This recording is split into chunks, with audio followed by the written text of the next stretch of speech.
যদিও সে এখন ক্লিয়ার করতে বসেছে, যেরকম আমরা বলি যে না, ফোকলার হাত ধরে টিনু বেরোয়নি, সেটাও আমরা জানি, ফোকলা নিজের মুখে বলছে, কারণ এটা সত্যি, সে সেখানে ছিলই না, সে সেই মুহূর্তে এই রাজ্যে ছিলই না, তাহলে হাতটা ধরবে কার, তাই না? কিন্তু ব্যাপারটা হচ্ছে, কেউ তো কাউকে প্রবোধ বাক্য দিয়েছিল যে তুমি যদি বেরিয়ে আসো তাহলে আমি আছি তোমার পাশে। এই যে আশ্বাস বাণী একটা নিপীড়িত বউ বা উপেক্ষিত বউয়ের কাছে কিন্তু অনেকটা বেশি।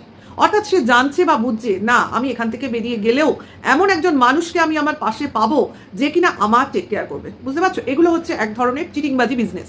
কাউকে ভুল বোঝানো এবং ভুল বুঝিয়ে বিপথে চালনা করা বা তাকে সংসার থেকে বার করে আনার প্রচেষ্টা করা। এবার এই ফাঁদে কে পা দেবে কে পা দেবে না সেটা তার ব্যক্তিগত ব্যাপার। এই ব্যাপারে যদি কেউ বলে ফোকলা তো কাউকে বলেনি বেরিয়ে আসতে, এটা টিনুর ইচ্ছা, হ্যাঁ একদম টিনুর ইচ্ছা, কিন্তু টিনুকে বুঝিয়েছে কে, এটাও তো মাথায় রাখতে হবে।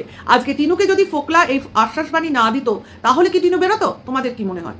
সে কিন্তু তখন সেভাবেই জীবনটাকে বা ঘুরিয়ে বা এদিক ওদিক করে চালাবার চেষ্টা করতো। ঠিক আছে?